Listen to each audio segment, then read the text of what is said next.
اللہ تعالیٰ زبردست ہے، حکمت والے ہے۔ اس وقت تو یاد کرو جب کہ اللہ تعالیٰ تم پر اونگ کو طاری کر رہا تھا اپنی طرف سے چین دینے کے لیے، اور اس سے قبل تم پر آسمان سے پانی برسا رہا تھا تاکہ اس پانی کے ذریعے سے تم کو حد و صغرا و کبیرہ سے پاک کر دے۔ یہ آیت کے پیچھے بھی ہے نا بہت سی دبی ہوئی بات ہے کہ ہم کو غسل کرنا پڑتا ہے نا، غسل کرنے کے لیے پانی نہیں تھا، تیمم کے بارے میں معلوم نہیں تھا، وہ آیتیں نازل ہوئی ہے نہ نازل ہوئی کہ مجھے تو معلوم نہیں۔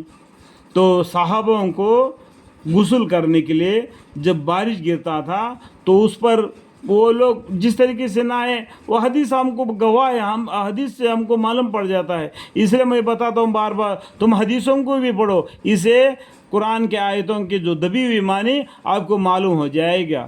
اس آیت کے بیچ میں بہت سی دبی ہوئی معنی ہے تاکہ ٹھیک ہے، تاکہ اس پانی کے ذریعہ سے تم کو حدث و صغرا کبیرہ سے پاک کر دے، اور تم سے شیطانی وسوسوں کو دفع کر دے، اور تمہارے دلوں کو مضبوط کر دے شیطانی وسوسوں کو۔ آنے نماز کیسا پڑھوں گا، میں نے پاک صاف نہیں، تو اس لیے بولتے اللہ تعالیٰ تیمم کر لو تاکہ تمہارے دل کے اندر جو وسواس ہے شیطان کا وہ دفع ہو جائے اور تمہارے دلوں کو مضبوط کر دے، اور اس کے بعد میں تم نماز پڑھو۔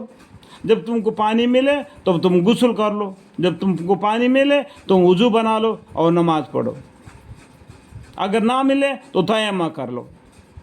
اس کے بیچ میں دبی ہوئی کہانی ہے، اب حدیثوں کو پڑھنے سے بھی آپ کو معلوم پڑ جائے گا، ٹھیک ہے۔ اور تمہارے پاؤں جما دیے، اللہ تعالیٰ تمہارے پاؤں کو جما دیے اور تمہارے دلوں کو مضبوط کر دے۔ اور اس وقت کو یاد کرو جب کہ آپ کا رب ان فرشتوں کو حکم دیتا تھا کہ میں تمہارے ساتھ مددگار ہوں، سو مجھ کو مددگار سمجھ کر تم ایمان والوں کی ہمت بڑھاؤ۔ اور فرشتوں کو بھیج کر اللہ تعالیٰ کیا فرمائے، میں تمہارے ساتھ ہوں۔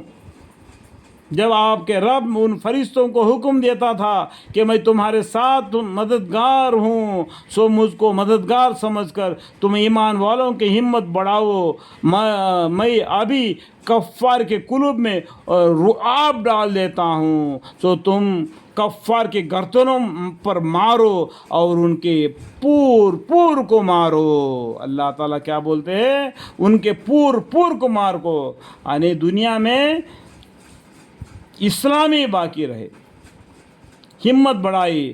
ابھی کفار کے قلوب میں رعب ڈال دیتا ہوں، سو تم کفار کے گردنوں پر مارو اور ان کے پور کو مارو۔ دیکھو آج ہم مسلمان ہیں نا، قرآن کے معنی مفلت میں سے بالکل غفلت میں پڑے ہوئے ہیں۔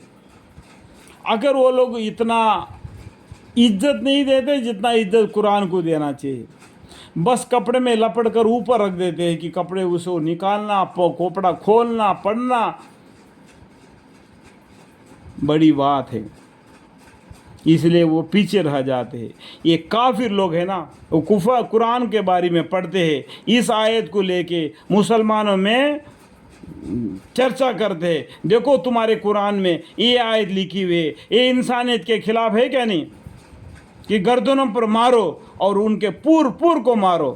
یہ آیت یہ اتنا ہی بولتے ہو لوگ، اس کے آگے پیچھے آیتوں کو بولتے نہیں، بس اتنا تھوڑی سی ایک آیت کو پکڑ لیتے ہیں اور مسلمانوں میں یہ آیت کو زور شور سے مقابلہ کرنے کے لیے وہ کوششیں کرتے ہیں۔ تو ہم مسلمانوں کو علم کی کمی ہے تو ان کو جواب نہیں دے سکتے، ان کو جواب دینے کے لیے ہم کو قرآن کا آگے پیچھے کا آیتوں کو پڑھنا چاہیے۔ گردنوں پر مارو اور ان کے پور کو مارو۔ جب جہاد ہوتا ہے نا، جب لڑائی ہوتا ہے کوئی بھی دیش کا، آپس میں ایک دوسرے کو مار توڑنے کے لیے پڑ جاتے ہیں، اور اس ٹائم پر اس کے گردنوں کو بھی مارتے ہیں، ان کو جان کو بھی مارتے ہیں۔ جس طریقے سے مسلمانوں کا اور جو کافروں کا جو جہاد ہو گیا، اس ٹائم پر یہ آیتیں ہیں، جب ان کافروں کو تم مارو، ان کے پور کو مارو، اگر تم ان کو نہیں مارے گا وہ تم کو ماریں گے، تمہارے قتل کریں گے، تم کو ختم کریں گے۔ جہاد کا حکم ہے، جہاد میں کوئی بھی سردار ہو، جہاد میں کوئی بھی بڑا ہو، وہ یہی حکم دے گا، سامنے جو کافر ہے، جو ہمارے پر حملہ کرنے کے لیے آ رہا ہے، ان کو مارو، ان کے گردنوں کو اڑا دو، ان کے پور کو مارو۔ یہ حکم جہاد کا ہے۔ اتنا ہم مسلمانوں کے پاس جواب دینے کے لیے علم نہیں ہے، کیونکہ اس نے پڑھا ہی نہیں۔ بس جمعے کے دن نماز کے لیے آیا، عید کے دن نماز کے لیے آیا، کبھی فجر میں آیا، کبھی عشاء میں آ گیا، کبھی قرآن پڑھا ہی نہیں، کبھی قرآن کے معنی کی طرف غور کیا ہی نہیں، تو کیا جواب دے گا؟ یہ کافر لوگ ایسے آیتوں کو پکڑ لیتے ہیں، اس تھوڑی سی آیت کو اڑا لیتے ہیں، جیسے کہ میں پڑھ کر سنا رہا ہوں، دیکھو، گردنوں پر مارو اور ان کے پور کو مارو، اتنا ہی آیت لے لیتے ہیں اور ہمارے مسلمانوں کے بیچ میں یہ چرچا کرنے لگتے ہیں۔ تو آپ اس قرآن کے آگے پیچھے آیتوں کو پڑھو، تب معلوم ہو جائے گا یہ حکم کب تھا۔ یہ جہاد میں تھا۔ جہاد میں ضروری ہے تم کافروں کو مارو، اگر تم نہیں مارے گا وہ تم کو ماریں گے، ہے نہیں؟ معلوم ہو گیا کہ نہیں؟